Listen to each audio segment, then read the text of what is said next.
Mesdames et messieurs, bonsoir et bienvenue dans cet entretien spécial, entretien dédié à une actualité majeure pour le Royaume du Maroc, pour l'Afrique et en particulier pour la région du Sahel. Ce lundi, Sa Majesté le roi Mohamed VI a reçu en audience au Palais Royal de Rabat les ministres des Affaires étrangères des 3 pays de l'AES, l'Alliance des États du Sahel. Cette audience s'inscrit dans le cadre des relations séculaires qu'entretient le Royaume avec ses 3 pays frères que sont le Burkina Faso, le Niger et le Mali.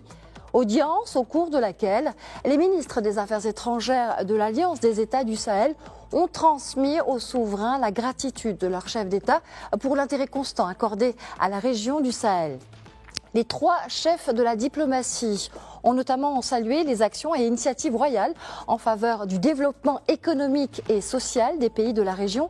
Et dans cet entretien, nous allons revenir sur cette audience et le lien indéfectible entre le Royaume du Maroc et les pays de l'Alliance des États du Sahel, notamment à travers cette coopération sud-sud, chère à Sa Majesté le roi Mohamed VI, et plus précisément l'initiative royale de la façade atlantique. Et pour cela, j'ai le plaisir et l'honneur de recevoir Monsieur Abdoulaye Diop, ministre des Affaires étrangères et de la coopération internationale de la République du Mali. Monsieur le ministre, bonsoir et merci d'avoir accepté l'invitation de Médien TV.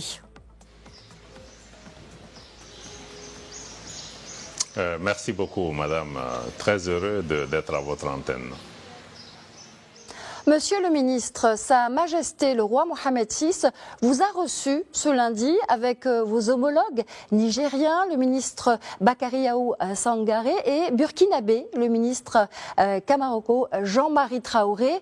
Une partie de la famille africaine, celle de la région du Sahel notamment, était réunie donc à Rabat. Est-ce que vous pouvez revenir sur cette audience et sur le message de solidarité exprimé par Sa Majesté? Nous avons eu l'insigne honneur et le privilège d'être reçus par Sa Majesté le roi Mohamed VI ici à Rabat. Nous, les 3 ministres des Affaires étrangères de la Confédération des États du Sahel, à savoir le Burkina Faso, le Mali et le Niger. Et nous avons été reçus dans le cadre des relations de fraternité et d'amitié qui existent si heureusement entre le Royaume du Maroc et aussi nos 3 pays. Nous devons dire que ça a été un geste politique important pour nous et nous l'avons apprécié pour plusieurs raisons.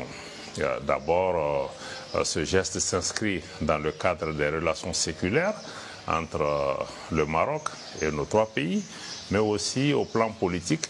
Le Maroc a été un de ces pays qui a toujours privilégié le dialogue, l'écoute, le respect mutuel, la non-ingérence dans les affaires intérieures des pays, mais surtout qui a fait confiance toujours au génie propre de nos peuples pour pouvoir identifier et trouver des solutions aux problèmes que nous rencontrons. Sur le plan économique aussi, nos pays entretiennent des relations très fortes dans le domaine des infrastructures, dans le domaine du commerce, dans le domaine des affaires sociales, la santé, dans le secteur bancaire. Bref, plusieurs secteurs d'activité sont concernés et les activités économiques entre nos pays et le Maroc sont très très intenses. En particulier de cette audience, nous retenons l'intérêt de Sa Majesté le roi Mohamed VI pour cet espace, mais aussi sa compréhension très nette du fait que le destin du Maroc est lié aussi au destin de ces pays du Sahel que nous représentons et qu'il est important de travailler ensemble pour renforcer les relations économiques, mais aussi pour nous mouvoir pour la paix et la stabilité. C'est dans ce contexte que nos pays saluent et valorisent le fait que cet entretien soit centré également sur une des initiatives phares de Sa Majesté qui concerne la façade atlantique, qui permet aussi de favoriser l'accès de nos pays à des infrastructures de qualité, mais surtout de les connecter au marché mondial.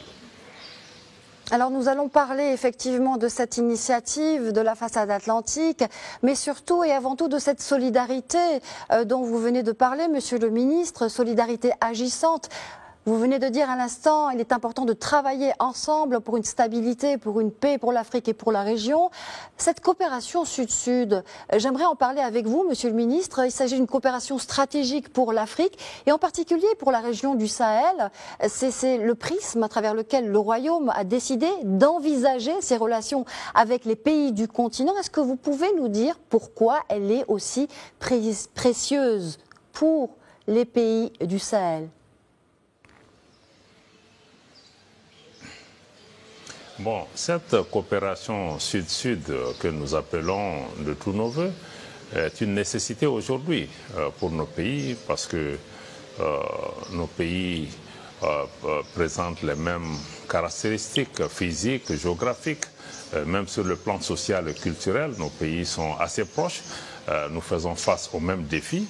Donc il est extrêmement important que nous puissions nous donner la main pour pouvoir renforcer les capacités et partager les expériences. Vous savez, la coopération ou l'aide au développement a existé depuis des années. Ce qui est important, ce n'est pas la somme de ressources financières qu'on transfère, mais c'est surtout la possibilité pour les pays de pouvoir travailler de façon solidaire, de pouvoir apprendre les expériences des uns et des autres. Ce qui est aussi important, c'est vraiment de pouvoir allier les considérations économiques aux considérations politiques, parce qu'aujourd'hui, il devient évident que la sécurité au Sahel, de la sécurité au Sahel dépend aussi la paix et la stabilité du Maroc.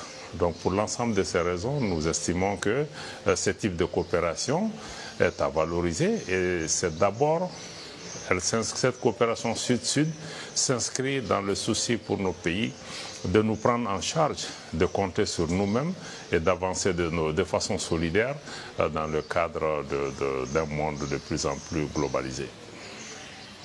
Oui, et Monsieur le Ministre, vous parliez tout à l'heure du génie propre justement de ces relations intra-africaines. Vous avez, Monsieur le Ministre, aux côtés de vos homologues, tout particulièrement salué l'initiative du souverain pour favoriser l'accès des pays du Sahel à l'océan Atlantique. Cela fait 1 an et demi maintenant que cette initiative a vu le jour à Rabat. Vous avez, à l'occasion de l'audience royale, renouvelé votre adhésion à la mise en œuvre de cette initiative royale de la façade atlantique. En quoi représente-t-elle un levier stratégique pour le développement de la région du Sahel et peut-être aussi en particulier du Mali? Dès le début, nos 3 pays, le Burkina, le Mali et le Niger, ont marqué leur adhésion totale à cette initiative parce que nous y voyons quelque chose d'important. D'abord, c'est un moyen pour nos pays de pouvoir accéder à l'Atlantique, mais aussi à travers des infrastructures de qualité, des infrastructures maritimes en particulier, mais aussi l'ensemble des plateformes logistiques de pointe dont dispose le Royaume du Maroc pour permettre à nos pays de pouvoir nous connecter au marché mondial.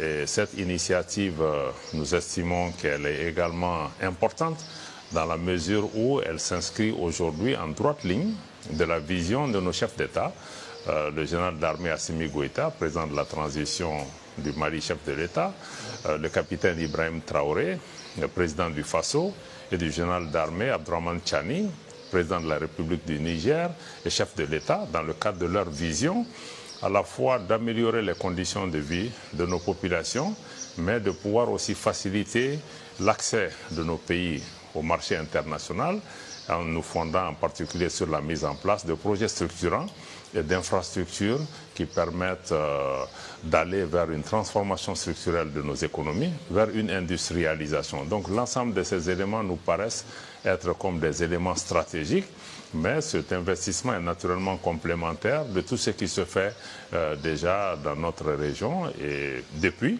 l'annonce de l'initiative aussi, je dois dire que le Maroc n'est pas venu nous voir avec un projet clé en main. Les grandes lignes de cette initiative nous ont été présentées. Nous l'avons discuté à un niveau ministériel et ensuite nos équipes techniques se sont rencontrées à plusieurs reprises et ce travail technique se poursuit pour pouvoir aller vers une concrétisation de cette initiative en accord avec d'autres partenaires et acteurs internationaux. Alors vous venez de parler, Monsieur le Ministre, effectivement de plusieurs réunions techniques qui ont eu lieu donc entre experts marocains et experts aussi de la région du Sahel. Est-ce que l'on peut continuer justement à parler de cette complémentarité que vous venez d'aborder? Nous parlions de coopération sud-sud, d'une ambition qui se conjugue évidemment aussi avec le co-développement. Peut-être un dernier mot sur cette initiative atlantique et l'impact qu'elle a sur l'intégration régionale, mais aussi sur ce co-développement dont vous venez aussi de parler.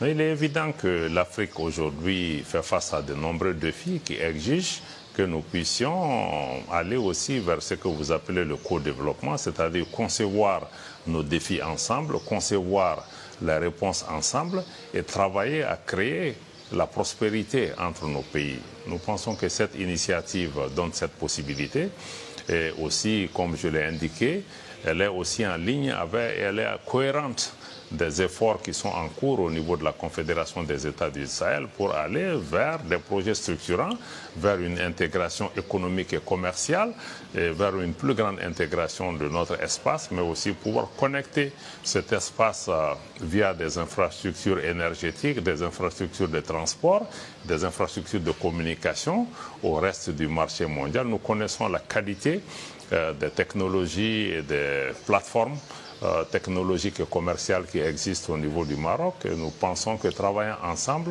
nous pourrons créer, profitant du dynamisme économique du Maroc, qui est déjà présent dans les différents segments économiques de nos pays, que nous pourrons ensemble mettre en place des modèles d'intégration au niveau de notre espace sous-régional, mais aussi pouvoir profiter aussi du marché mondial pour écouler des produits industriels ou d'autres produits primaires, mais aussi permettre aussi d'acheminer des biens et services vers nos pays.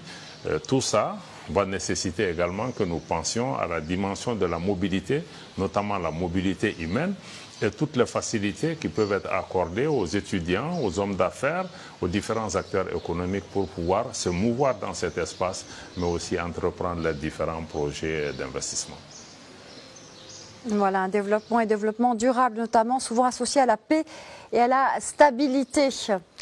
Merci infiniment, Monsieur Abdoulaye Diop, d'avoir été notre invité. Je rappelle que vous êtes ministre des Affaires étrangères et de la coopération internationale de la République du Mali. Merci de nous avoir sur votre antenne. Merci à vous, c'était un plaisir et un honneur. C'est la fin de cet entretien spécial. Excellente suite des programmes sur notre antenne.